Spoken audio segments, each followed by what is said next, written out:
Donc, alors moi en fait je suis un cas un peu particulier, j'ai fait Polytechnique et Supaéro, je me suis destiné à l'espace en fait, puisque j'étais ensuite je suis devenu directeur méthode à l'armement et je me suis occupé en fait comme directeur de tout ce qui était méthode pour la force de frappe. C'était un très beau poste. À l'époque, je crois qu'on a je vais le dire un peu modestement, mais c'est quand même vrai, on a un peu inventé tout en France en matière de management de projet, puisqu'on était les premiers grands projets français.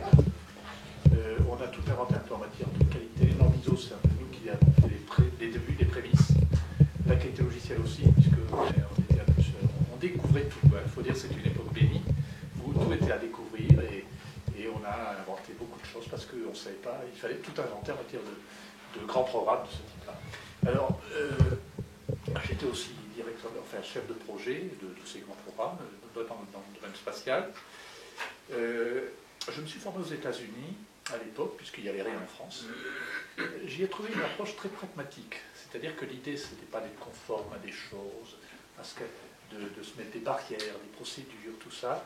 L'idée, c'était de réussir, c'est-à-dire que ça marche, de façon très pragmatique, très pragmatique. Et moi, je suis resté toute ma vie fidèle à ça. Alors, ensuite, donc, je suis allé au ministère de l'Industrie, je me suis occupé de la gestion de l'espace en France. Donc, j'étais l'un de ceux qui ont mis Ariane sur les rails, puisque vous savez, au début, Ariane s'est plantée pendant les tirs de qualif, il y a eu 2 tirs qui ont échoué sur 4. Et donc, j'étais l'un de ceux je suis allé en la fabrication, j'ai regardé tout ça et j'ai appliqué mes méthodes. Alors, à partir de ça, je n'ai déduit, avec une expérience quand même très variée, puisqu'il y avait des centaines d'entreprises qui participaient à tout ça. Moi, j'étais méthode et qualité, je passais mon temps dans les boîtes, et j'avais toute une équipe, et on allait sur le terrain, on était des gens de terrain. J'en ai déduit une philosophie que j'ai gardée toute ma vie. Ensuite, je suis devenu directeur général d'une filiale des APA, puis j'ai fondé mon cabinet, et j'ai vu une certaine dérive en France, dans mon domaine, c'est-à-dire le management et la qualité au départ, c'était papier. C'est-à-dire que je me suis aperçu qu'on reprenait les mêmes choses, puisque j'étais aussi celui qui a fondé l'ISO, la certification en France, puisque j'étais chargé par un ministre de faire le rapport qui a créé tout, en fait. À l'époque, j'ai travaillé avec les différentes fédérations patronales, MEDEF, la mécanique, etc. Et en 3 mois, finalement, on a jeté les bases. Après, c'est devenu politique, et moi, je suis surtout pas politique. Parce que s'il y a quelque chose que je n'ai pas envie de devenir, c'est de me mêler à cela. J'ai trop vu un peu ce que c'est. Donc, j'ai vu à partir de là toute une dérive un peu administrative, papassière, et je me bats là-dessus depuis maintenant plus de 20 ans quand même. Hein. C'est-à-dire, je reste fidèle finalement. Alors maintenant, je suis consultant. J'ai fait peut-être plus de 380 démarches à ce jour, dans plus de 380 entreprises, dont la plupart étaient des leaders sur leur marché, c'est-à-dire pratiquement des numéros 1. Quelquefois dans les petits créneaux, les PME, PMI, c'est pas forcément des grosses boîtes, mais toujours des leaders. Et je me suis toujours posé la question, pourquoi est-ce que j'ai des leaders? Et en fait, parce que moi je ne choisis pas mes clients. Je vous dirais, on me téléphone, on me dit, bon voilà, on voudrait que vous interveniez, mais bon, il se trouve comme ça. Et je crois que c'est parce que mes méthodes correspondent aux méthodes des leaders. Alors, ces méthodes, finalement, elles sont basées sur des choses très simples. D'abord, que ce sont les acteurs qui font le boulot qu'il faut aider. C'est-à-dire que l'efficacité, c'est d'abord ceux qui bossent, qui doivent l'avoir. On a un peu inversé souvent aujourd'hui la chose, c'est-à-dire qu'aujourd'hui, c'est les fonctionnels qu'on le passe sur ceux qui bossent, et ceux qui bossent, ils ont beaucoup de mal parce qu'on les submerge de règlements, de normes, de contraintes dans tous les sens, de procédures. Et donc, aujourd'hui, c'est un petit peu une galère en France que de faire les choses. Que ce soit dans les grands projets, dans le TGV, enfin, un grand projet français, dans la PME, le patron d'entreprise aujourd'hui, c'est une vraie galère, hein, c'est l'horreur absolue. Donc moi, je suis resté fidèle à une conception très simple, c'est que l'organisation doit être au service des gens. L'organisation, c'est un outil. Les docs, par exemple. Les procédures, elles ne sont pas là pour s'imposer, elles sont là pour aider. Un document est bon s'il est efficace pour aider celui qui bosse. C'est-à-dire que pour qu'il fasse bien, du premier coup, et le plus rapidement possible. Le document, il est là pour ça. Le document, il doit traiter, par exemple, ce qu'il ne sait pas faire. Ce n'est pas la peine de faire des documents sur les choses que tout le monde sait faire. Ça ne sert à rien, ça croupit dans des tiroirs. Donc c'est toute une vision différente que j'appelle la démarche fonctionnelle. Cette démarche fonctionnelle, elle a aussi un autre avantage, une autre caractéristique plutôt, c'est une démarche de terrain. On part toujours du terrain pour remonter à l'organisation. On ne va pas l'organisation est un outil, justement pour que ça marche. Alors, à partir de ça, donc j'ai fait plusieurs bouquins maintenant. J'ai fait un bouquin sur l'utilisation de la norme ISO, parce qu'aujourd'hui je considère que c'est une catastrophe. Aujourd'hui, dans les entreprises ISO, on ne peut pratiquement plus parler de qualité. Le mot est proscrit. Le mot qualité, dans sort le revolver, c'est des procédures, c'est des réunions qui ne servent à rien, c'est de la lenteur, de la lourdeur, c'est l'inverse de la qualité pour moi, l'ISO, hein, carrément. Alors on peut bien appliquer l'ISO, et c'est ce que je fais dans les marches fonctionnelles, c'est une autre approche, c'est-à-dire qu'on se sert de l'ISO comme on le faisait au premier temps, puisque j'ai lancé tout ça, donc j'ai vu les origines. À l'origine, l'ISO, c'était simplement une checklist. Ça voulait dire que simplement, si on bâtissait une organisation, ben, il fallait regarder la formation, il fallait regarder la doc, qu'elle serve à quelque chose.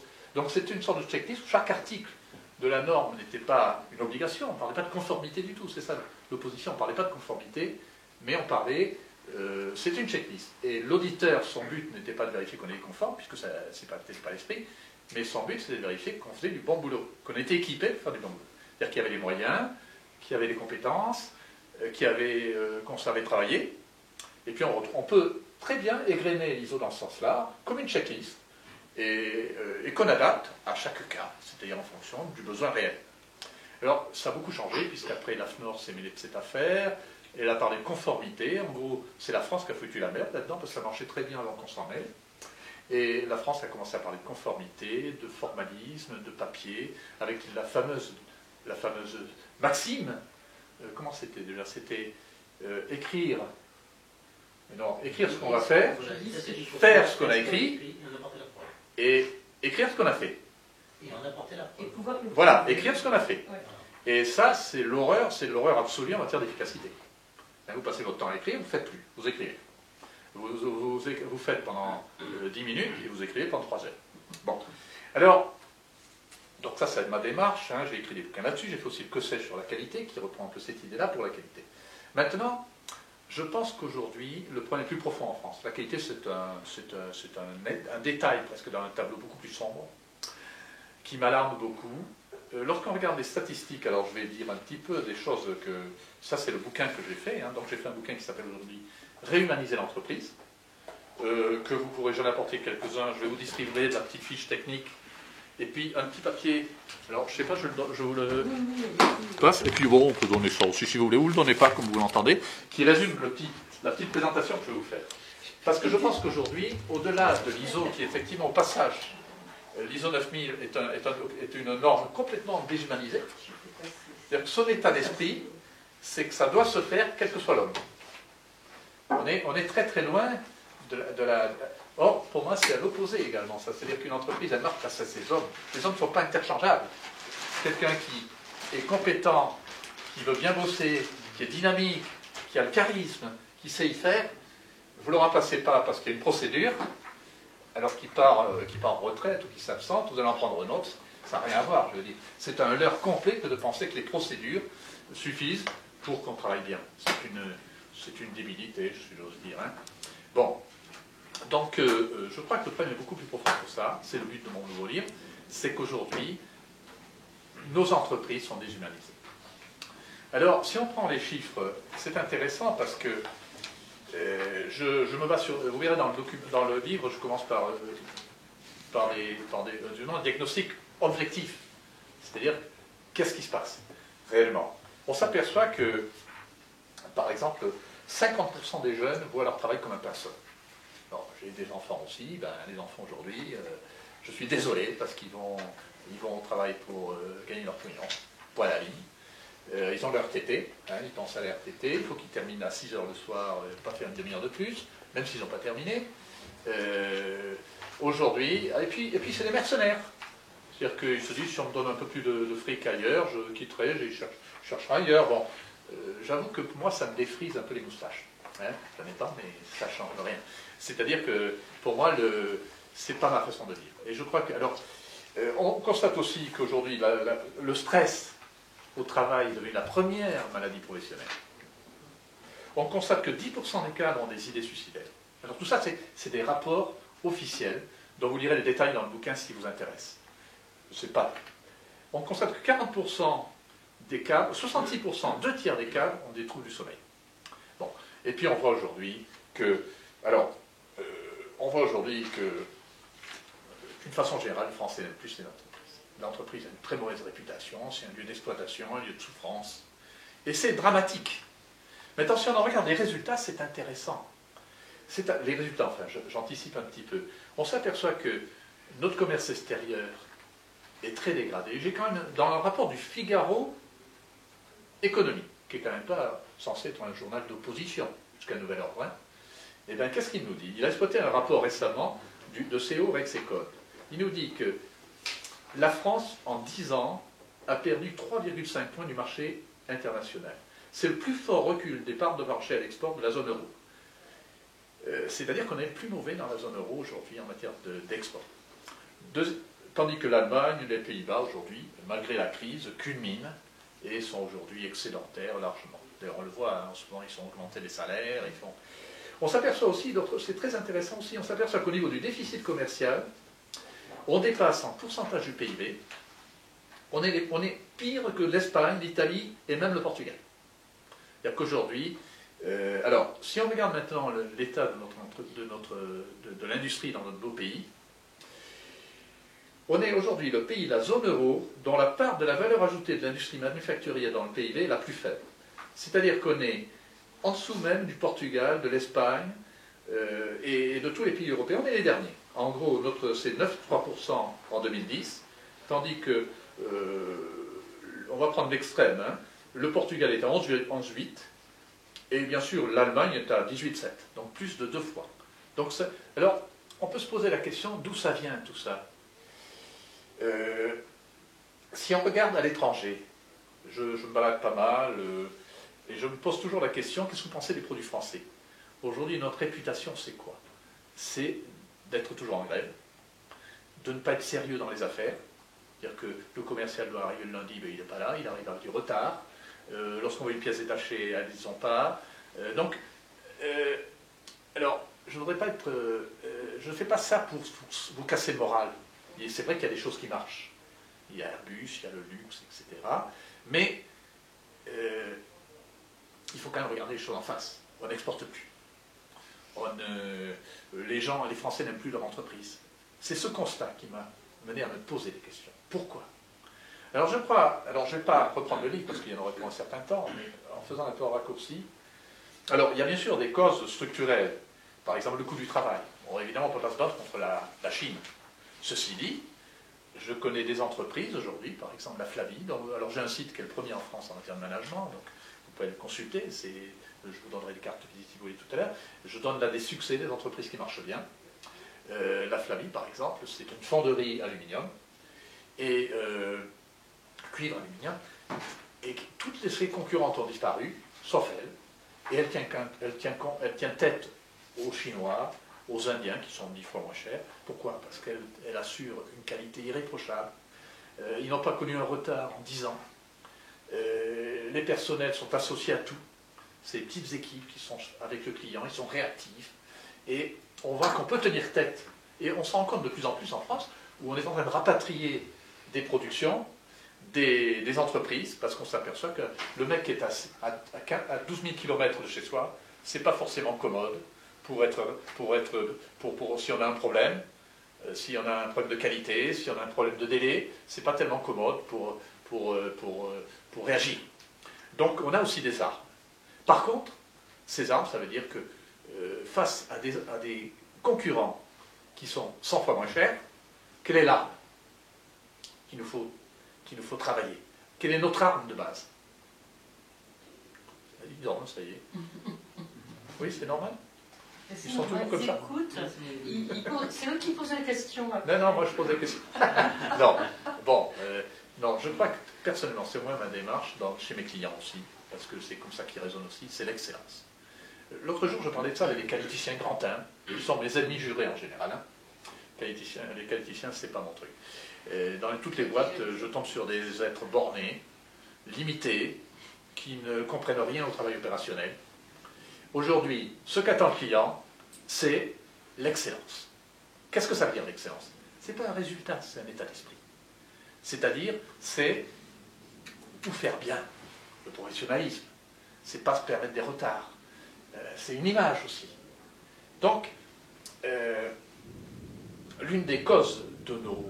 C'est qu'aujourd'hui, l'Allemagne a un renom d'excellence. On trouvera une qualité de service, on trouvera des pièces. Chez nous, on sait que le français, ben, on en aura peut-être. On n'en aura peut-être pas. Hein. Et tant qu'on sera comme ça, on ne peut pas lutter, parce que tant qu'on n'est pas excellent, on doit lutter sur les prix. Le client, c'est simple, c'est le rapport qualité-prix. Il est prêt à acheter une Mercedes, il n'y a pas de problème. Et il va la payer 10 fois plus cher. Et aujourd'hui, ça marche. La preuve, c'est que le luxe qui marche.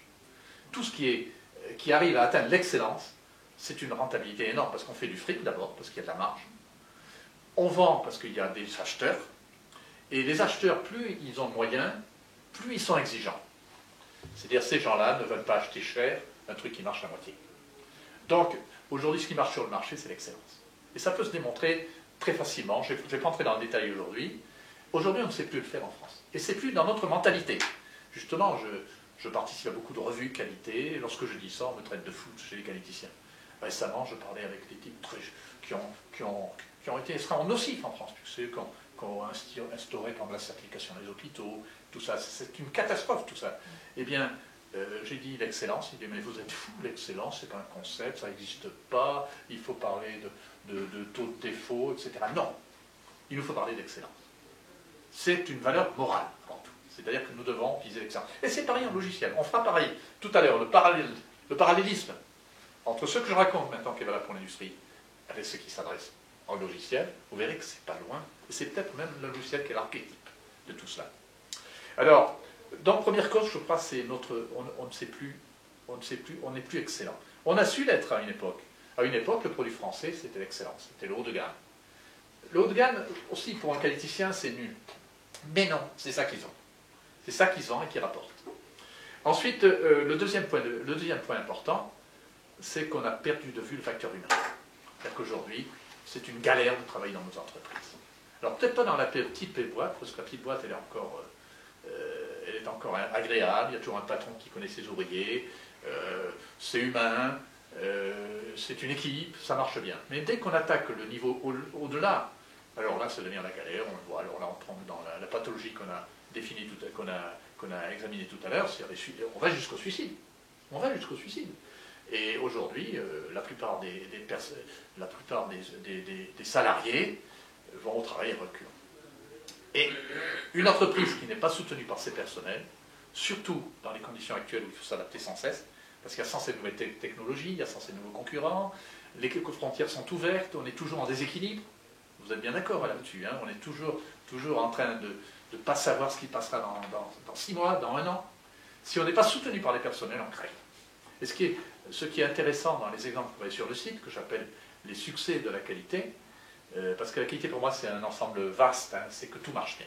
C'est la qualité totale, un petit peu la qualité, c'est l'excellence pour moi la qualité. Hein. Donc on s'aperçoit que ces boîtes, elles sont soutenues par le personnel, ce qui fait qu'elles ont réussi à surmonter tous les aléas qu'elles ont rencontrés sur le plan des nouvelles technologies. Ben, il faut que le personnel accepte de se former, qu'il évolue, il faut que les équipes de vente suivent, etc. Donc on voit que si on n'est pas soutenu par le personnel, il y a un petit problème, ça coince de tous les côtés, les gens râlent, personne ne veut y aller, et donc ça ne peut pas marcher. Donc ça c'est notre second, je crois, talon d'Achille aujourd'hui, c'est que on traite les gens comme des sortes d'esclaves, hein, on les manie comme on veut, on les licencie lorsqu'il n'y a plus de boulot, on les paye avec un lance-pierre, tandis que les patrons...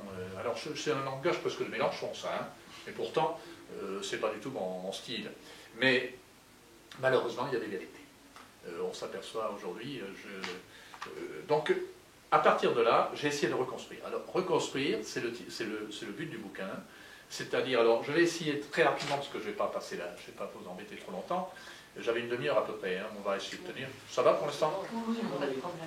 Alors, j'ai essayé de définir dans le bouquin 10 grandes orientations que j'applique et que je trouve chez les leaders.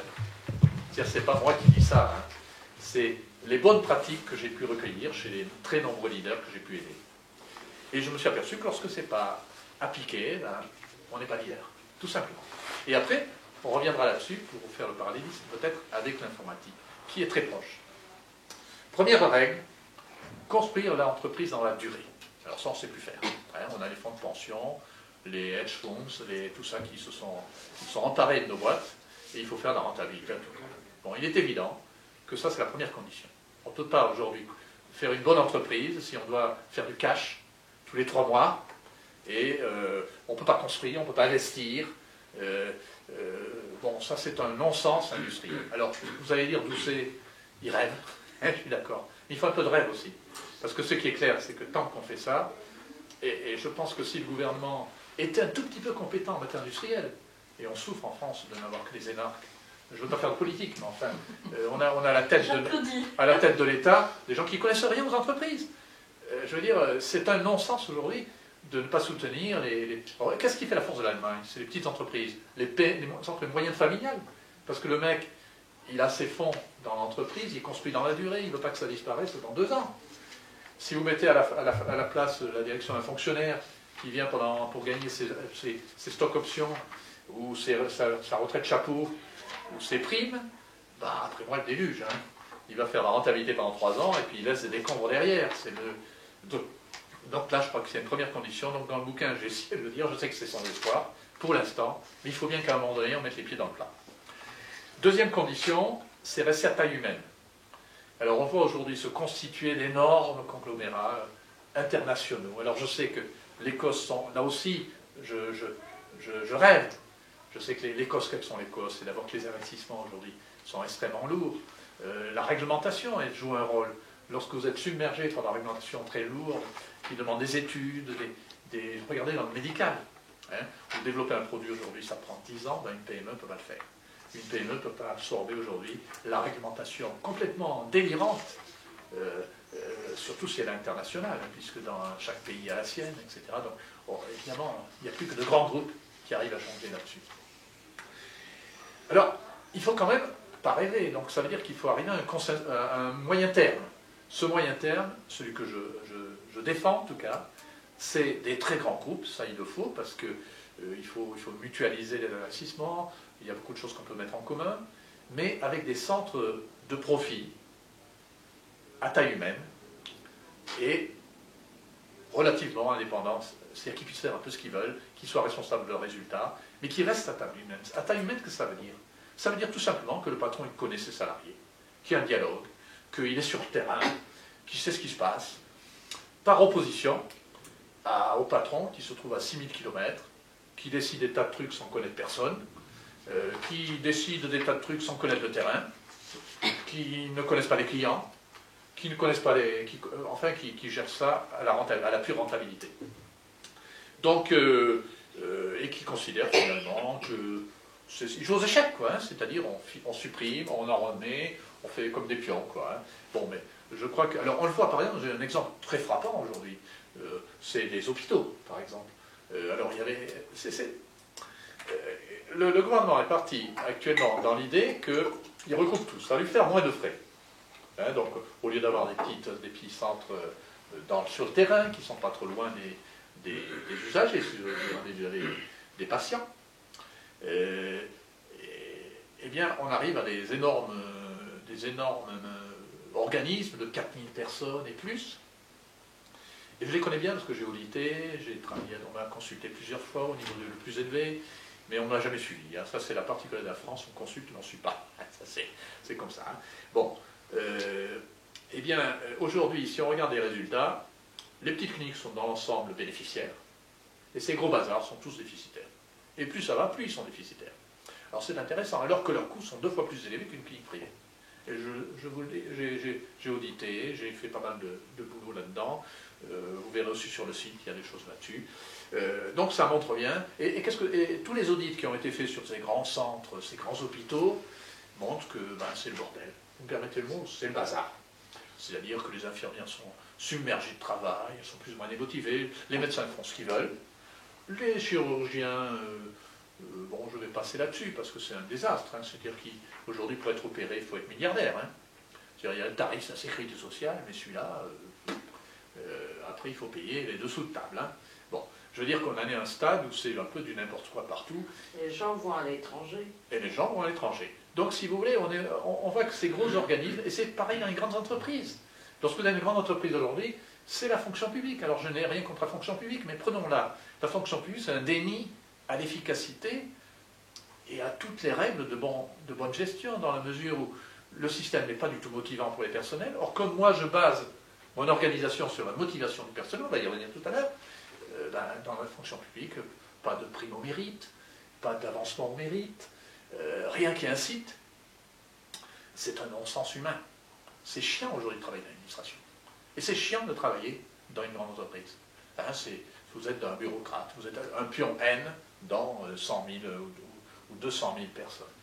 Alors, donc rester à taille humaine, c'est aussi un critère. Ce n'est pas contradictoire avec des grands coûts. C'est simplement le respect d'une certaine...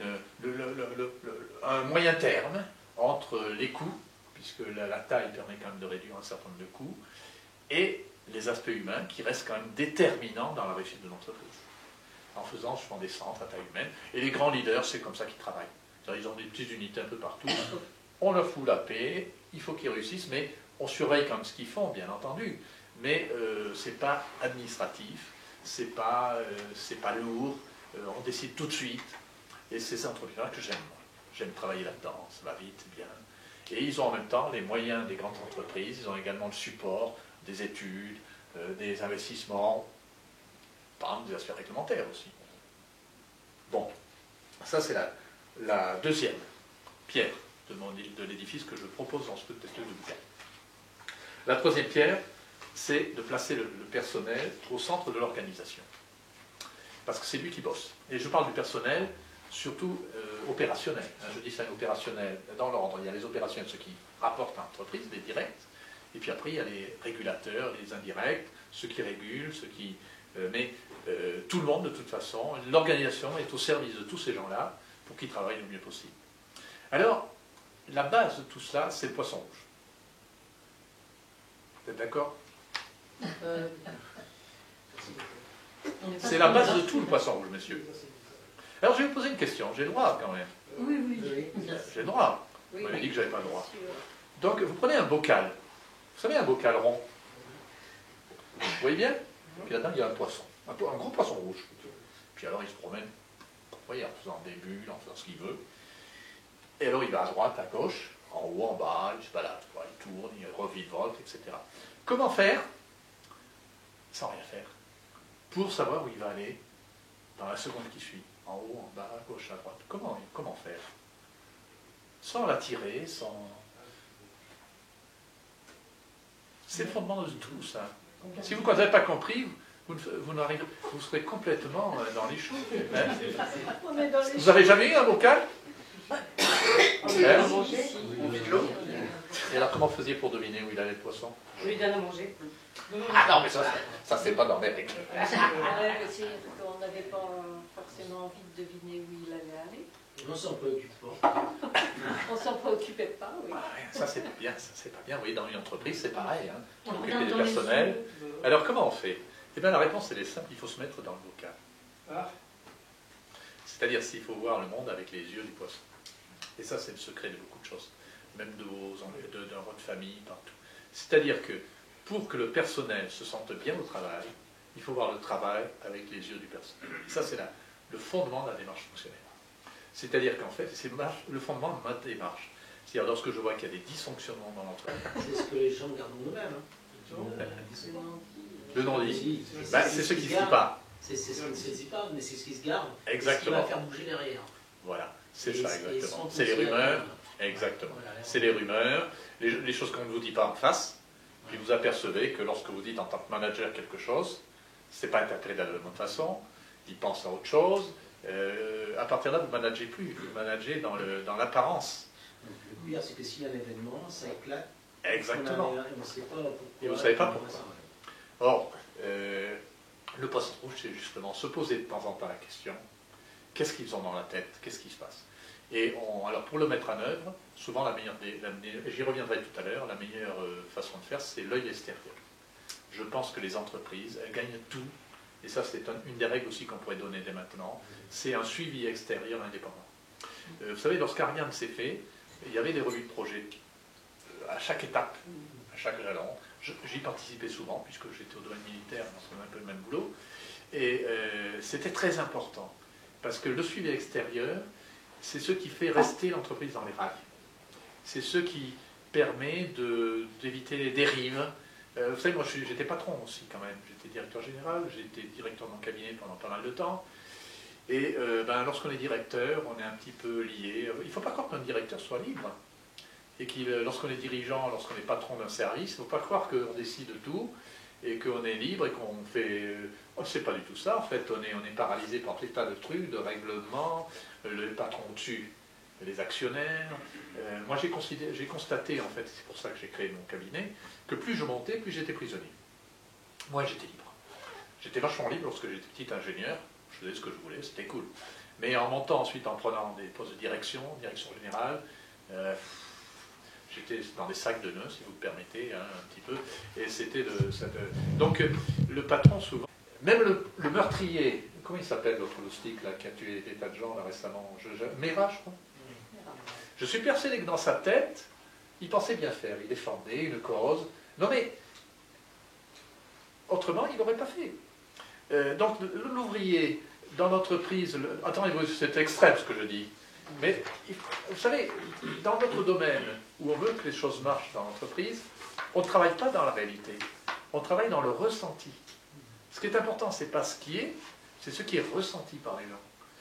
C'est-à-dire que si les gens se ressentent diminués, ont une mauvaise image d'eux-mêmes parce qu'ils sont engueulés tout le temps, eh bien ils ne donneront pas de vie, ils abandonneront petit à petit. Ils trouveront d'autres motifs, qui sera le loisir extérieur, qui sera les amis, qui sera la RTT, qui sera autre chose que le travail. Donc si on veut qu'ils se passionnent pour le travail, il faut qu'ils s'en sentent valorisés. Et pour qu'ils s'en sentent valorisés, il faut qu'ils fassent bien. Et pour qu'ils fassent bien, il faut mettre en place ce qu'il faut pour qu'ils fassent bien. Et donc, on retrouve là le poisson rouge, on retrouve là se mettre à la place. Et si vous y réfléchissez, c'est très puissant. Peut-être que vous vous dites, et vous vous dites peut-être aussi que ça va déboucher sur le bazar, c'est-à-dire les ouvriers, les personnels vont demander des choses irréalisables.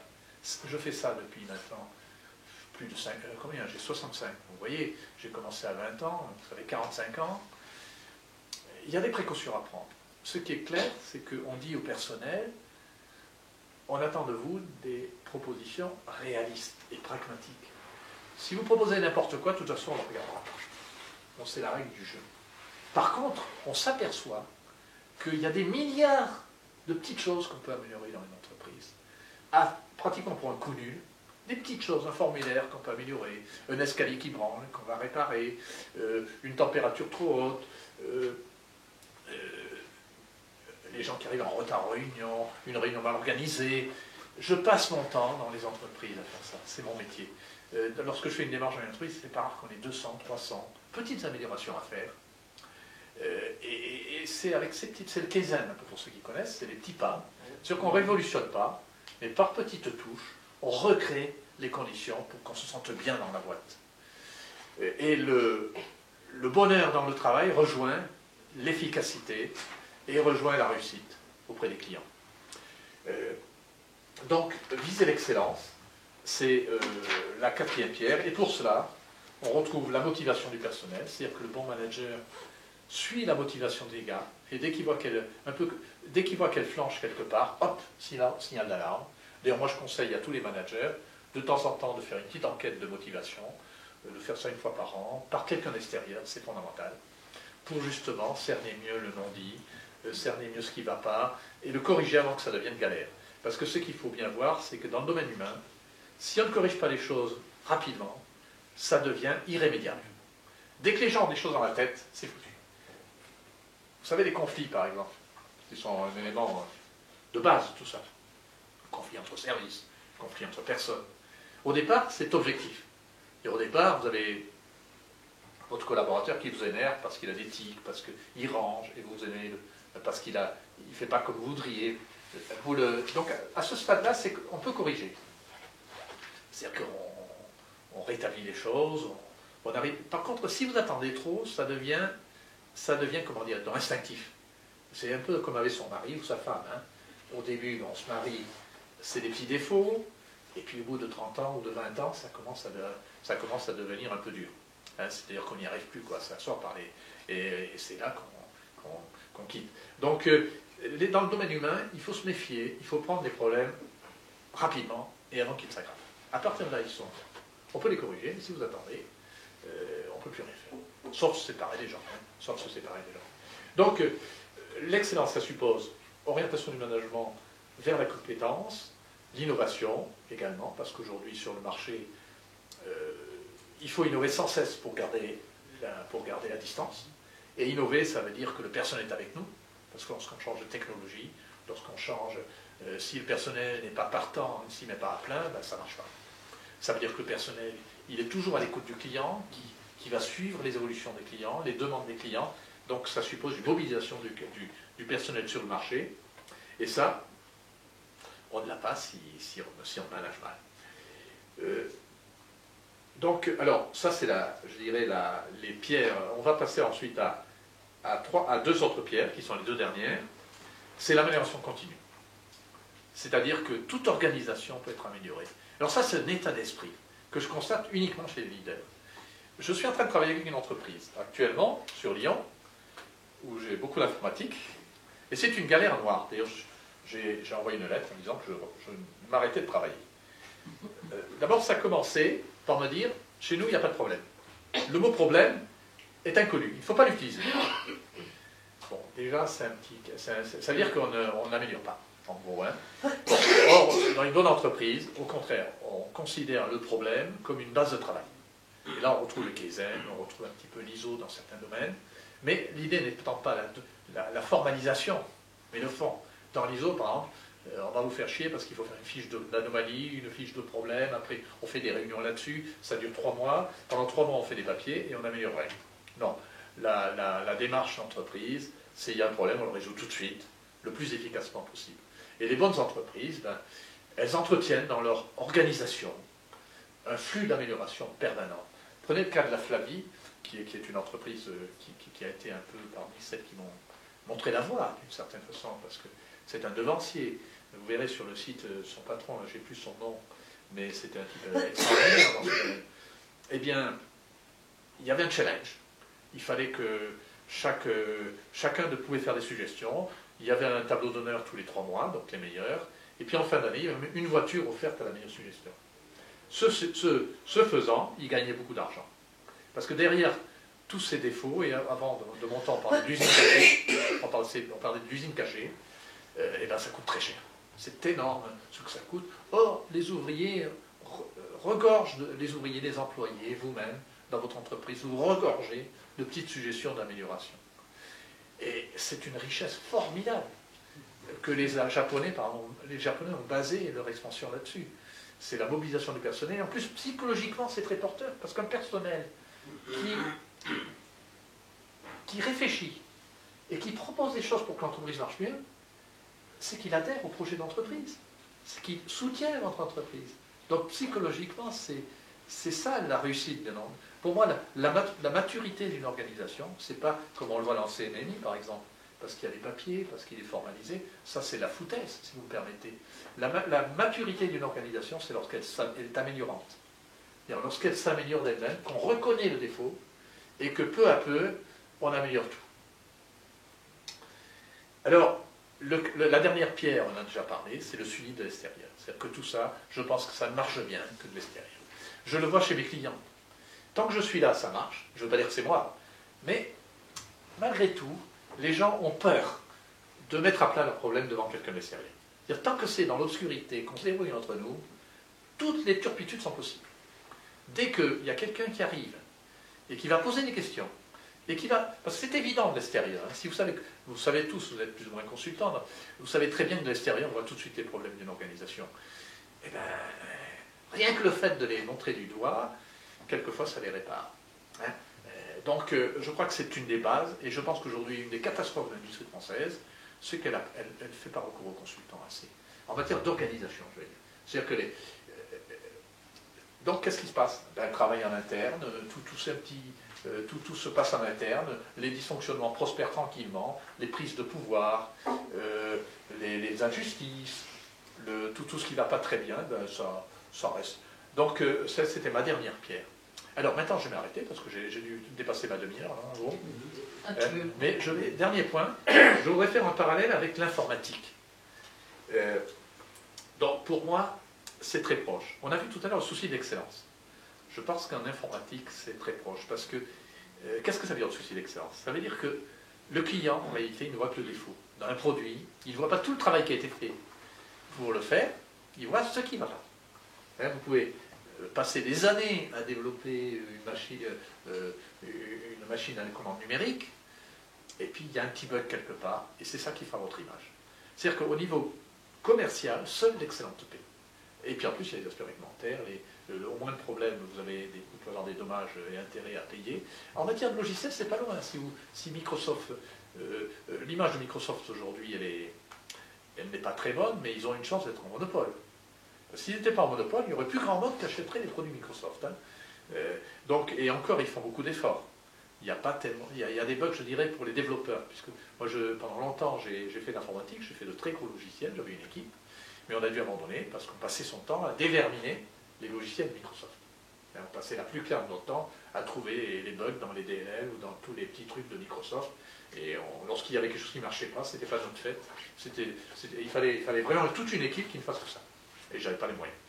Donc là, on retrouve aussi, si un logiciel, si on veut que ce soit apprécié, il est clair qu'il faut que le client, l'utilisateur, il entre dans le logiciel et que tout soit évident, que ça marche tout seul, et à partir de là, il y a une clientèle. Je pense que c'est pas loin d'être comme ça. Alors peut-être qu'il y aura un débat là-dessus. Mais on retrouve un petit peu ça, et peut-être plus encore que dans un produit, parce que c'est plus compliqué à faire. C'est-à-dire qu'un logiciel, c'est des centaines de milliers d'instructions, le bug peut se présenter partout, et c'est très difficile à faire.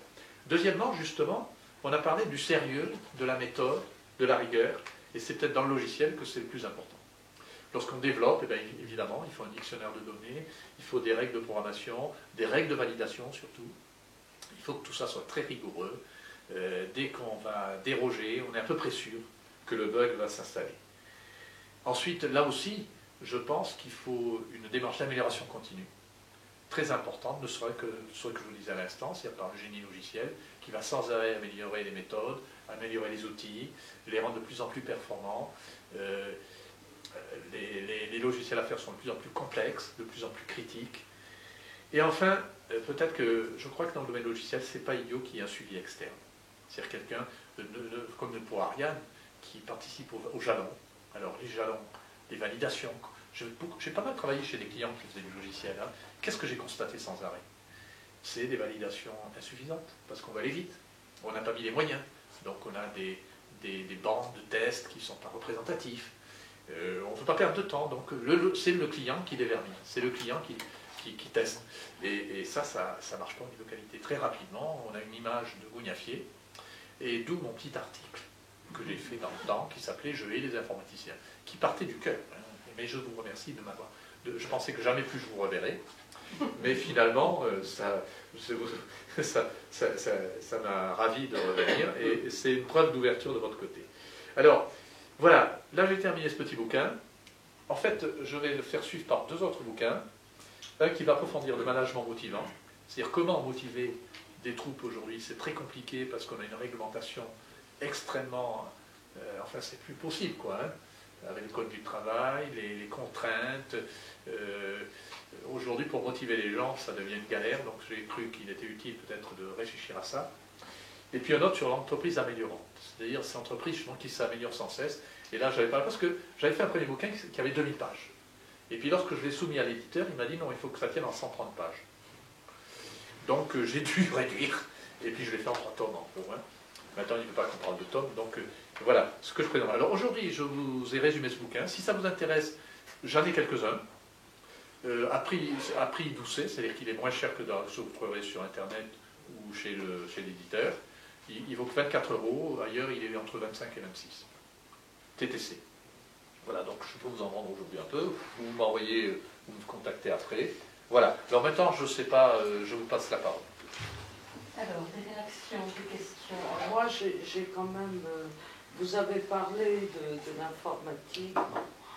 Si le travail est de bonne qualité, le client est content, etc. Bon, la réalité, quand même, du terrain, c'est que les informaticiens sont stressés. On leur met la pression. Ça coûte cher. Donc, il faut mettre moins de temps. Donc... Ah, écoutez, c'est la maladie du siècle. On rejoint ce qu'il y a sur les entreprises. Vous êtes comme tout le monde aujourd'hui, il faut aller vite. On vous stresse parce qu'il faut atteindre des objectifs impossibles. Et moi, j'ai géré des grands programmes, comme je vous l'ai dit. Ben, je dirais que mon intervention, c'était justement de dire, étant patron, étant directeur, de dire il faut faire les choses en ordre. Et j'ai toujours été comme ça. Dans les entreprises, je leur dis, c'est en allant doucement, il y a des méthodes qu'on gagne du temps. Parce que, regardez, vous allez vite en matière de logiciel, vous allez en perdre 10 fois plus de temps dans les bugs. Après, pour corriger, etc., vous entraînez une boucle infernale, vous allez passer par des versions, il va falloir gérer tout ça, il va falloir former les gens, c'est l'horreur. Donc, il est clair que dans la démarche fonctionnelle que je propose, c'est l'inverse. C'est-à-dire, et les programmes que j'ai gérés, voilà, c'est des très grands programmes, bien plus gros que le TGV, j'ai toujours fait respecter la méthode, je mettais des emmetteurs au point clé. C'est pour ça que je parlais des points clés des jalons. C'est-à-dire qu'au jalon, ça passait pas si c'était parfait. Si c'était pas parfait. Et là, je mettais les... Il y a toujours dans les organisations des mecs chiants. Vous êtes d'accord là-dessus? Dans toute organisation, il y a des mecs chiants. Et bien, je les ai utilisés pour se mettre dans les revues. Rien ne passait. Et c'est comme ça qu'on a été beaucoup plus... On a dépensé, les derniers programmes ont dépensé, je crois, 30% de moins que prévu. Et on a été à l'heure exactement. On n'a jamais eu de retard. Pourquoi? Parce qu'on a travaillé. Ça, c'est un faux semblant. C'est qu'on croit qu'on gagne du temps en allant vite dans les projets. Et je pense qu'il faut que l'informatique fasse sa révolution là-dessus. Elle tiendra mieux ses délais avec de la méthode. Oui, mais là, vous parlez d'équipe interne. Aujourd'hui, on externalise. L'entreprise externalise son informatique. C'est une société avec qui l'entreprise passe un contrat. Les informaticiens se trouvent chez le fournisseur. Et le client final demande toujours des prix moins chers. C'est ça là. Je sais bien, mais si vous voulez, je vous ai dit en début de... il y a des fois je rêve. Et je crois qu'il faut remettre des règles aujourd'hui. On ne respecte plus les règles. Je sais que... c'est-à-dire que il faut quand même définir un référentiel. Ce référentiel, c'est qu'aujourd'hui, le patron du fournisseur, c'est à lui d'agir, c'est lui de dire au client, vous me demandez ça pour tel prix, pour tel délai, si, je vais vous fournir la merde. Si vous voulez les choses correctes, vous l'aurez, il faut mettre tel argent, il faut mettre tel délai. Tant qu'on ne reviendra pas en France à ça, les Allemands, ils font comme ça. Lorsque l'Allemand vous dit, c'est pour tel délai, vous pouvez toujours courir, vous mettre à genoux et le supplier, il n'acceptera pas. Eh bien, il faut qu'en France, on redevienne comme ça. Aujourd'hui, on est des gougnafiers. Lorsqu'on demande des délais irréalistes et qu'on ne met pas l'argent, on ne peut pas avoir un bon produit. C'est pas possible. Ça n'existe pas. Ça n'existe pas. On rêve. Et après, on se plaint qu'on ait un produit à moitié fait, où il n'y ait pas la doc, qu'il ne soit pas documenté, qu'il ne soit pas bien validé. Vous avez tout à fait raison, mais je n'approuve pas ceci. Je pense que, et c'est le but de mon action depuis 20 ans, je pense que c'est des méthodes de gougnafier qu'on a en France aujourd'hui. Il faut arrêter. Alors, enfin, je rêve, je sais. Réaction des praxéniens sur les méthodes de gougnafier. Ah bah ça fait plaisir d'entendre un discours comme ça, oui. On est sur la même ligne. Mais on est isolé aujourd'hui, c'est incroyable. C'est de construire une méthode publique, parce qu'il y a eu des méthodes publiques, et c'était à une époque où l'État investissait là-dessus. Oui. On est tous valides. Bon, on essaie de refaire la même chose, évidemment, sans imaginer naïvement que l'État mettra le OPEC. L'État. je vais peut-être redire mon grain de sable là-dessus. Moi, j'étais fonctionnaire à l'époque, hein, lorsque j'étais à la force de frappe. On a dépensé beaucoup là-dessus. S'il n'y a pas l'État qui finance, il n'y a rien qui se fait. Je crois que l'entreprise aujourd'hui, elle a de telles contraintes de rentabilité qu'elle ne peut pas dépenser des milliards à investir pour le bien public, dans de la méthode, des choses comme ça. Et c'est un désastre. C'est un désastre aujourd'hui que l'État se désintéresse tout à fait du sérieux industriel, des méthodes, de la base de l'entreprise. Et qui ne voit plus que, par exemple, s'il y a un contrat avec la Chine, d'accord, il va le donner le fric à je ne sais pas, à Alstom ou ailleurs, mais après il se désintéresse du truc. Et en fait, en disant, on a le contrat, mais aujourd'hui on ne soigne plus la base. La base, c'est la méthode, la technologie aussi, développement technologique, développement méthodique, le management. On ne sait plus manager en France. Si vous prenez les écoles du commerce aujourd'hui, elles vous enseignent à être un manager débile, un manager merdique. C'est-à-dire la rentabilité, on pressionne les gens, les tableaux de bord, etc. C'est pas comme ça qu'on gère une entreprise. Le manager, c'est d'abord un animateur de bonhomme. Ça, ça n'existe plus. Excusez-moi, monsieur, veuillez. Non, je disais simplement ce que faisait la marque tout à l'heure, ce que je remarquais, c'est qu'on veut faire des économies d'échelle, avoir une masse critique. Et donc, vous apercevez qu'il y a des contrats worldwide qui se montent.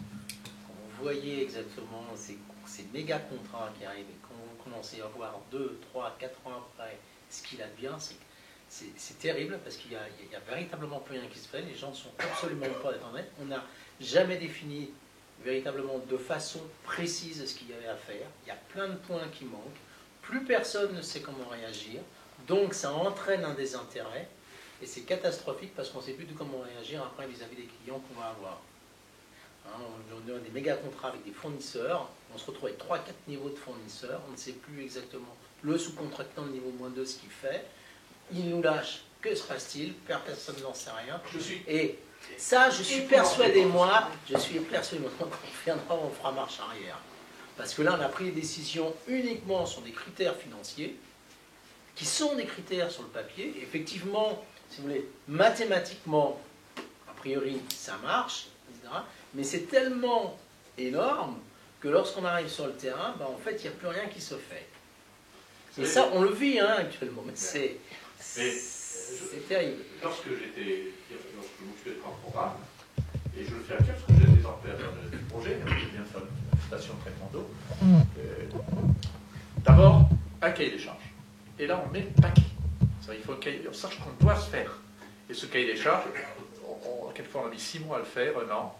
Mais après, ça tourne tout seul. Dès qu'on a un bon cahier des charges, ça part comme en 14. Hein, déjà la base. Et là, c'est au patron de faire ça. C'est au directeur de programme de dire, tant qu'on n'a pas le cahier des charges, on n'avance pas. Ensuite, il y a les études de faisabilité. Bon, après, je ne vais pas détailler la gestion de projet, mais on rejoint le problème, c'est que c'est un non-sens. Alors pourquoi après on constate des problèmes qui dérivent d'année en année, des surcoûts de 100%, de 200%? Parce que lorsqu'on n'a pas de cahier des charges au départ, qu'on n'a pas fait de bonnes études de faisabilité, qu'on n'a pas ensuite fait des études de définition, etc., ben on multiplie, il y a des courbes, hein, c'est dommage que je n'ai pas, mais on connaît très bien les courbes. Moi je me suis formé aux États-Unis, on avait des cours là-dessus, c'est des courbes très claires, c'est-à-dire que lorsqu'on économise 1 euro en études, on en dépense 100 ensuite à l'utilisation. En maintenance. En maintenance, c'est évident, c'est des règles qu'on connaissait, mais écoutez, dans les années 70, hein, on savait très bien qu'une économie au niveau des études est une débilité. Est-ce qu'on respecte mieux l'humain aux États-Unis? Alors, ça, c'est pas pareil. C'est pas pareil. C'est-à-dire qu'aux États-Unis, on respecte celui qui réussit. En France, c'est pas vraiment le cas. Donc, ça veut dire que si vous réussissez, tout s'ouvre, et avec quand même, on admet quand même la chance à l'air. On vous autorise à échouer. On vous juge, on juge l'homme. On juge l'homme et on vous aide à réussir. Maintenant, si vous ne faites pas vos preuves et qu'on constate que vous êtes nul, là, en France, vous végétez très bien, parce que là, en France, il n'y a pas de problème, hein, vous en pâtirez pas. Aux États-Unis, vous allez en prendre plein la gueule. Hein. Je peux vous dire, c'est-à-dire que vous allez être aux États-Unis, il ne faut pas être bête, moche. Aux États-Unis, tout est ouvert à ceux qui réussissent en gros. Et là, oui. on vous reconnaît. Mais en France, c'est plutôt l'inverse, c'est-à-dire que souvent, lorsque vous réussissez, on vous tape dessus parce qu'on n'est pas content, vous sortez du lot. Et par contre, si vous ne réussissez pas, ben, c'est très bien, vous pouvez continuer tranquille à faire votre petit truc. Je ne sais pas si vous êtes d'accord. C'est très schématique. Hein. Voilà, c'est pas... Par la PMI, c'est pas ça, en fait. La petite entreprise, c'est encore très humain.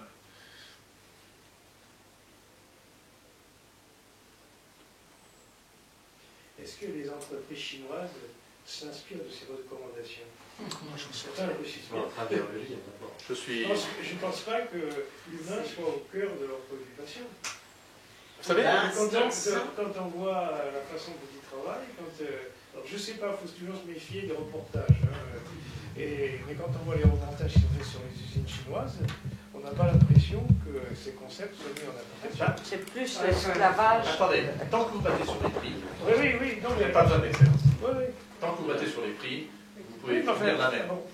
Parce que c'est pas cher, le gars il en achète un, vous achetez un pour Oui, mais c'est conforme aux attentes. On sait que c'est pas cher et on oui. en a pour son argent. Donc c'est pas la peine. Nous, notre problème, il est clair, c'est qu'on est trop cher. Voilà. Donc on doit atteindre l'excellence, on n'a pas le choix. Si on n'a pas l'excellence, on ne vend pas. On vend parce qu'on est innovant, et l'excellence sur tout le reste, c'est-à-dire sur les services et tout ça. La Chine, je pense qu'il y aura toujours une logique, c'est-à-dire que tant qu'elle fait des trucs simples, elle va réussir. Mais regardez son TGV. Ils ont merdé complètement au niveau sécurité, etc. Dès qu'ils vont aborder des choses un peu compliquées, ils vont avoir besoin de gens qui veulent se donner du mal, et donc il faut les gérer. Et à partir de là où vous avez besoin que les gens s'impliquent, il faut gérer la motivation, vous retombez dans des marches fonctionnelles, obligatoirement. C'est-à-dire qu'ils ne sont plus des outils, ils sont des collaborateurs, ils sont des gens avec qui vous travaillez. C'est toute une autre conception de l'entreprise. Ce n'est pas des mecs qu'on jette parce que... Regardez les Allemands pendant la crise. Ils ont conservé leurs compétences. Les patrons ont réduit leur marge, ils ont fait du chômage partiel, ils ont gardé tous ceux qui avaient la compétence.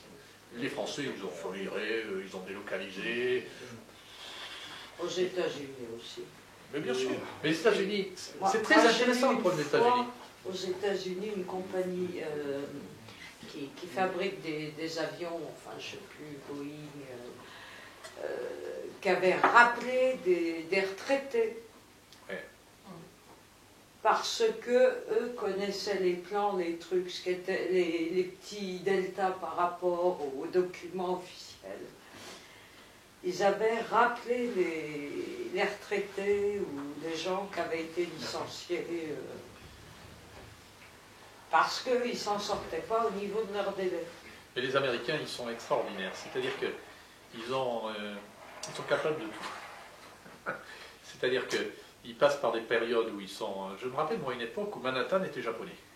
On allait à Manhattan, tout était acheté par les Japonais.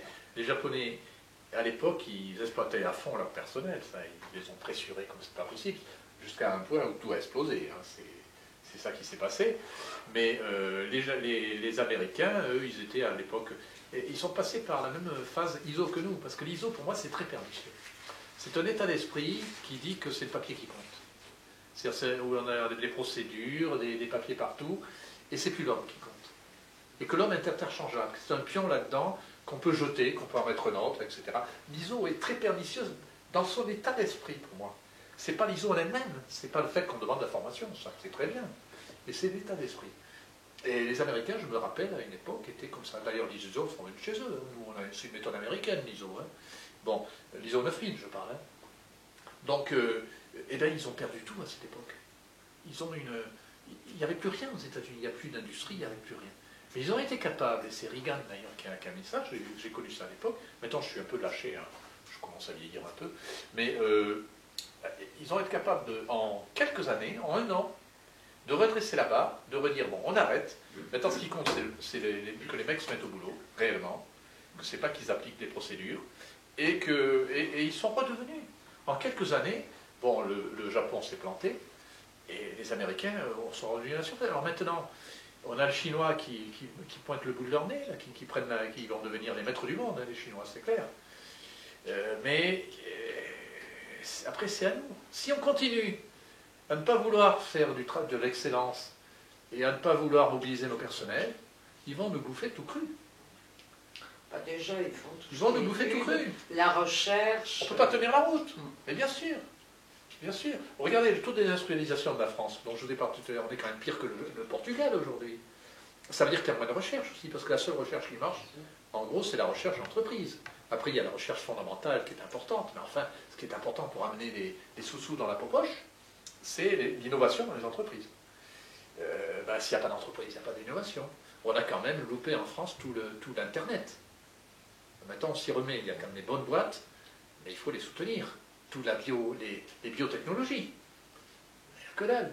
Bon, et je crois qu'on meurt depuis maintenant pas mal de temps de l'absence de politique industrielle où l'État ne soutient pas. Parce que la recherche, elle peut être soutenue que financièrement, les entreprises aujourd'hui ne peuvent pas avoir, n'ont pas une rentabilité suffisante dans la mesure où ils se heurtent à des marchés, à des concurrents à bas coût, ne peuvent pas retirer des marges suffisantes pour faire une recherche.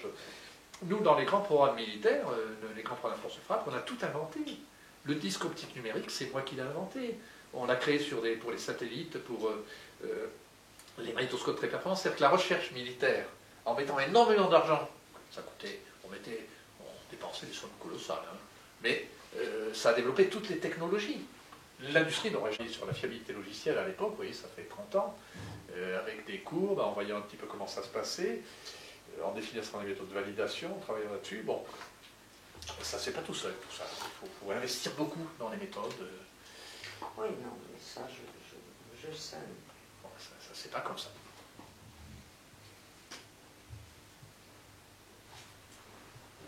Il y a 30 ans, il y a eu un choix politique en France. Mais comme dit Et Martine, il y a eu il faut parler quelques Europe. grands échecs européens, dont Eurométhode. Hein. Dans l'informatique, c'est vraiment le scandale. Chez nous, on a eu Bull. Oui. On a eu Bull. Mais oui. On a eu où ils faisaient de l'informatique comme ça, pour le plaisir, quoi. Ils étaient subventionnés. Oui. Vous connaissez ça, vous avez connaissez pas. C'était un excellent laboratoire, parce que les choses, ça n'a pas été exploité, mais il y a beaucoup. C'était plus efficace que le CNRS en informatique, mais ça n'a pas été exploité. Ben oui, parce que c'était pas dans les programmes. Il faut des programmes. Moi, je suis sûr. persuadé que sans programme, la recherche ne sert à rien. Non, il n'y avait pas. C'était le marketing qui a fait des choses. Il faut qu'il y ait un objectif, qu'on veut le faire, par exemple, je ne sais pas, on aurait fait Internet, on aurait fait des trucs. Derrière, il y a la recherche, les développements techno. Mais à la fin, il y a quelque chose qui existe. C'est que chez Bull, les gens travaillaient dans un contexte. C'est au moment de ça Ils faisaient ce qu'ils avaient envie de faire. Là, Donc, c'est effectivement l'illustration de ces préceptes. Mais faire les vendre, c'était ça le problème. Parce que c'est là où les ennuis commencent. Tant qu'on développe, et tant qu'on fait des prototypes, c'est génial.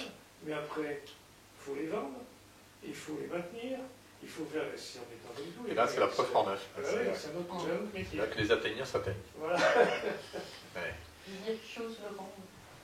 Oui, tout à l'heure, on parlait des Chinois, mais il y a une entreprise, McCormick, qui font des tracteurs.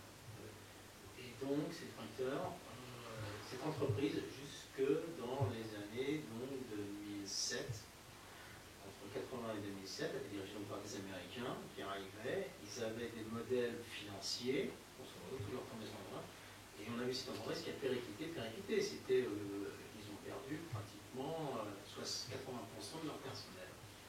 Pareil, les Chinois, ils rachètent les 20%. Tout le monde est étonné parce qu'ils se demandent ce qu'ils vont faire. Alors le patron chinois, par rapport à l'américain, qui lui avait sa maison avec piscine, etc., et puis qui était dans ses bureaux, jamais envoyé sortir, donnait ses directives. Voilà. Vous avez un patron chinois, il arrive déjà, lui, il n'habite pas dans la maison avec la piscine. Il est carrément dans la cité de H&M. Ensuite, quand il arrive le matin, c'est ça qui est intéressant, la première chose qu'il dit, il va dire bonjour à tout le personnel. C'est très rigolo parce que c'est pratiquement un cérémonial le matin, il cavale dans tous les ateliers, et il y a la traductrice, parce qu'il ne parle pas un mot de français, le pauvre. Et alors la traductrice qui court derrière, avec sur ses talons aiguilles, c'est assez cocasse comme question, mais à chaque fois il voit. Et puis dès qu'il y a un problème sur une machine, il y a un des ouvriers qui l'interpelle, et à ce moment-là, on pose le problème tout de suite dès le matin. S'il n'y a pas un problème, on va voir, il va apporter la réponse dans l'après-midi, il va téléphoner, il va voir ce qui va se passer. Mais tout de suite, il le voit. C'est vraiment un management sur le terrain. Voilà. Ensuite, ça repart. Donc, attendez, c'est là où c'est intéressant. Les syndicats, bien sûr, ils demandent des demandes de salaire. Réunion syndicale. Vous avez le patron chinois qui intervient directement dans la réunion syndicale. Donc les gens veulent, je ne sais plus, c'était 5-6% de hausse générale. Lui, il annonce, première chose. 5% de hausse générale pour tout le monde, je ne sais pas. Mais je sais ici qu'il y en a qui sont pratiquement à la limite du SMIC, ce sont les plus bas salaires. Eux, on va les augmenter déjà de 10%. D'emblée. Ça représente tant de personnel, ça fait 7% du personnel sur toute l'entreprise. Deuxième point que je veux voir avec vous, il y a la seconde chaîne, il va falloir qu'on la démarre avec les nouveaux modèles de tracteurs. Donc il faut qu'on soit prêt pour le 30 juin. Donc ça c'est notre challenge. Et voilà la démarche qu'on va essayer de savoir. S'il y a des problèmes, vous me le faites savoir. Et puis il repart. Et puis c'est tout. Et puis personne ne dit rien, rien du tout, parce que le travail en fait il repart sur les chaînes. Et ça c'est extraordinaire à le voir, comment il fonctionne, etc. Ensuite il y a le journaliste qui pose les Chinois, mais vous vous rendez compte, un salaire c'est 800 € pour un ouvrier chinois dans votre usine en Chine. Ici, ils sont à 1500 € et ils demandent encore une augmentation. Trouvez-vous ça normal? Il a dit, écoutez, moi ce que je sais, c'est qu'à 800 €, un ouvrier chinois, il vit très bien. Bien mieux que l'ouvrier qui est ici. Ici, à 800 €, il serait en dessous du seuil de pauvreté. Donc comparons ce qui est comparable. Bon, il est membre du Parti communiste chinois, donc cette société, son patron lui-même faisant partie. Donc, mais voilà, ce sont des communistes, ils arrivent, mais quand ils reviennent, j'ai l'impression qu'ils réappliquent ce que nous faisions dans les années 50 et 60, au niveau des entreprises. Et ils reviennent. Et ils se balayent de tout savoir, exactement des problèmes, etc. Il faut que ça parte, il faut que ça démarre, il y a une ligne conductrice à avoir, et en fait, ils donnent l'envie. Il gère la motivation. Voilà. Et ça c'est fabuleux à voir. On dit, tiens, mais il y a... sur le terrain. Et là, vous vous rendez compte, voilà, que tout ça, ça avait disparu. Oui, ils sont enfin, moi, je vois, pour avoir travaillé sur un gros projet international, sur la RH, pour le même nombre de personnes à gérer, ils sont 3 fois le nombre de personnes qu'on a en France. Hein. Il y a 3 personnes pour gérer... je ne sais plus combien était le ratio, alors, mais 500 personnes et en France on a 1 personne. Ceci dit, moi je pense, je vais vous dire mon avis, je pense que l'expérience, c'est que le travailleur, dans le sens communiste, hein, le travailleur français est le meilleur du monde. Bien sûr. Je crois qu'on a. Le travailleur français, c'est quelqu'un qui est râleur, mais le fait qu'il soit râleur, c'est qu'il est exigeant. Il est exigeant envers le patron. Le travailleur français, il travaille à la motivation. S'il est motivé, vous savez, c'est ma façon de faire. C'est ce que je vais expliquer dans le bouquin sur le management motivant. Avec la motivation, un Français, il décroche à lui. Si le travailleur français est motivé, si vous le motivez, par exemple, il va venir le week-end, il va travailler tard le soir. C'est incroyable ce qu'on obtient à faire. Une secrétaire qui est motivée, alors, le moteur du travailleur français, c'est la motivation. Et c'est pour ça qu'on a des gens extraordinaires en France. Moi, j'ai beaucoup de plaisir à travailler en France. Je me rends compte que tous les gens, ils veulent bien faire, ils sont pour. Et par contre, c'est l'organisation en France là, on est nul. Elle démotive. C'est les structures du travail. Tout ça, on dirait qu'avec des travailleurs qui sont parfaits, on passe notre temps à les casser. Bien sûr, moi j'ai prouvé un grand directeur d'une grosse boîte, un directeur informatique, que ça coûtait plus cher de faire la partie de projet en Inde que de faire en France. Bien sûr. Au final, il m'a dit j'accepte, mais le problème il n'est pas là. C'est qu'on n'aura plus besoin des gens, et bon, on les licenciera en Inde et on n'entendra pas parler des problèmes en France. Donc ils étaient prêts à payer plus cher parce qu'en gros, il fallait trois développeurs indiens pour faire le boulot d'un développeur en France. Mais dire, c'est pas grave, on accepte. Enfin, là, il se met un peu le doigt dans l'œil parce que le jour où il y aura des licenciements, en Inde, c'est bien pire que dans les pays européens. Ils n'auront pas hésité à décapiter un patron italien il y a 3-4 ans de ça. Oui, mais ça, c'est pas grave, parce qu'ils sous-traitent de toute façon. C'est pas le truc, c'est qu'ils voient que eux, en France, puisque ça fait partie des lois du CAC 40 et que du coup, ils veulent pas qu'on en parle, tiens, il se passe des mouvements en France, et ben voilà, c'est pas grave. Ça se passe à l'autre bout du monde. Moi, je pense qu'aujourd'hui... C'est la philosophie aujourd'hui chez plusieurs métiers. Non, c'est du non-sens. On a des travailleurs, on a des gens très bien formés en France, dans l'ensemble. On a de quoi. Le problème inverse ça peut être aussi de demander à des...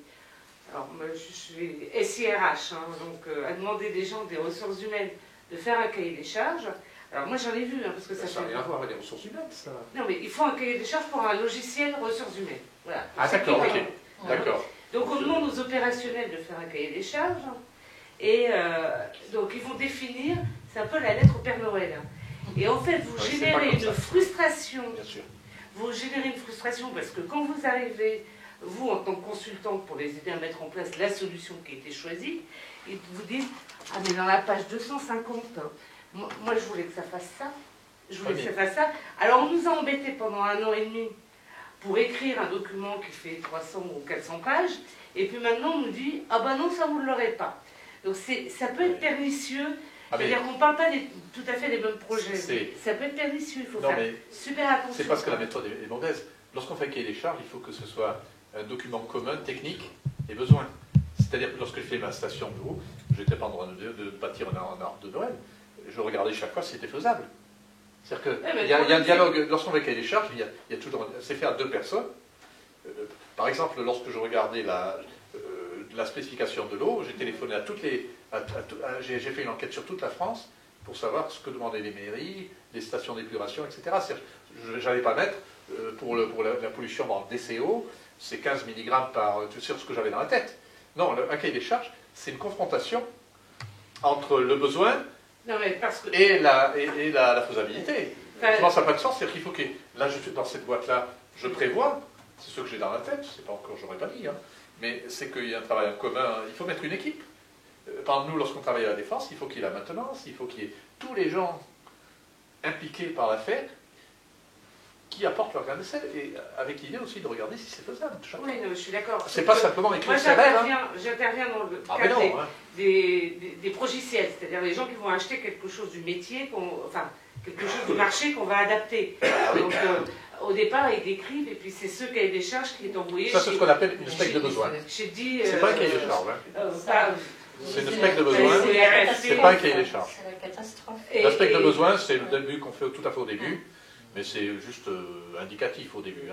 Le cahier des charges, c'est autre chose. Le cahier des charges, on regarde la solution technique, et puis c'est à partir de la solution technique, on va confronter ça aux besoins, et on va regarder. Voilà, mais il faut en faire un quand même. Vis-à-vis d'autres fournisseurs de logiciels. Oui, je sais bien, mais c'est... Il faut le payer que s'il y a ça.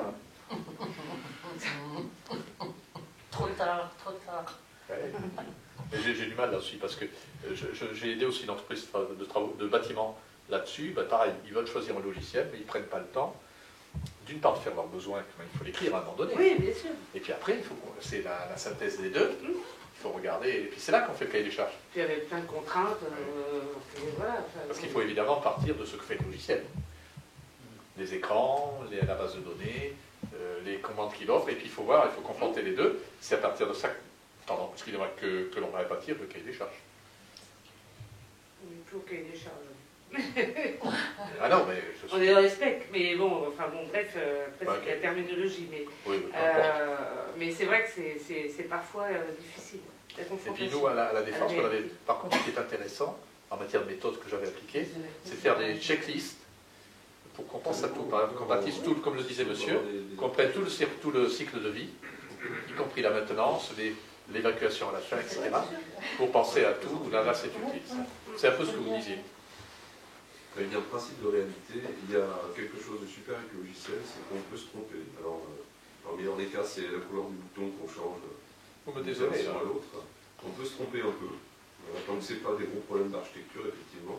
Et par opposition au domaine de la mécanique ou de l'électronique, où quand on a un proto, souvent ça coûte cher. On peut se tromper à la marge. Voilà. C'est-à-dire changer, dans l'écran, changer une donnée. Mais si on commence à se tromper pas mal, tout est à refouler en l'air. Hein, parce qu'au début, on fait comme on valide au fur et à mesure. Dans les modifs, c'est foutu. Hein. Je veux dire, dès qu'on modifie un logiciel, on ne va pas se remettre à valider les modules, à valider dans l'ordre tout. C'est infaisable, quoi. Il faudrait, donc c'est pour ça que pour moi, je suis contre les méthodes modernes, itératives et tout ça.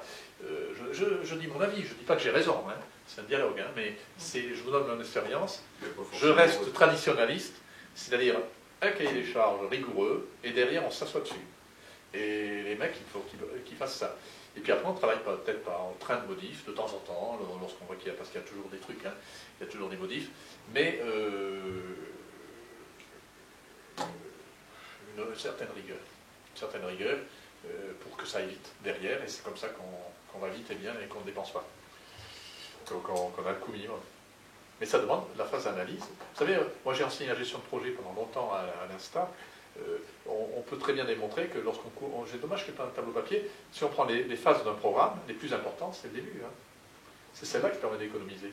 C'est les phases d'analyse initiale, puis la phase où on définit le produit et on l'approfondit. Puis après, une fois que ça c'est bon, le développement, il coule de source. C'est valable pour tous les domaines, y compris le logiciel. Hein. La partie la plus importante, c'est celle où on dépense le moins, en fait, parce que c'est des choses qui ne coûtent pas cher. Et malgré tout, mais nous les Français, comme on est latins, on pense que l'important c'est lié au coût. Comme ça ne coûte pas cher, c'est nul. Et en fait, il faut bien prendre conscience que c'est les phases initiales du projet qui sont les plus importantes pour le projet, pour le coût du projet. C'est comme ça que je le fais. Et je l'ai pratiqué quand même. Hein. Et je le pratique tous les jours, en fait, lorsque je suis dans des entreprises.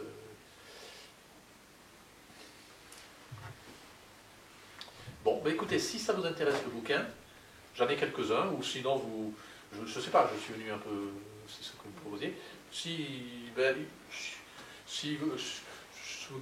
vous avez des insomnies la nuit, vous pouvez aussi l'utiliser.